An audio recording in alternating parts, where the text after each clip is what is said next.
Ano yung biggest or worst financial mistake mo in life? Dati, when I was working sa corporate, syempre ang goal ko makaipon. So, wala nagsabi sa akin na mag-invest. So, lahat ng pera ko na naiipon is pinapatulog ko lang siya sa bangko. Gano'ng katagal before mo na-realize, ay, kailangan pala mag-invest ako? Matagal, sobrang tagal.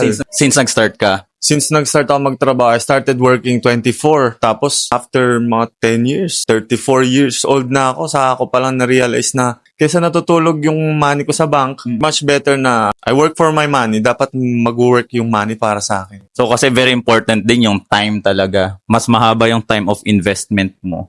Mas mataas yung chance na mag-grow siya. So, anong advice mo sa mga kakagraduate or young professionals na around 24, 25 years old, nag-start pa lang sila ng career nila in terms of how they handle their finances? Huwag ka lang matakot.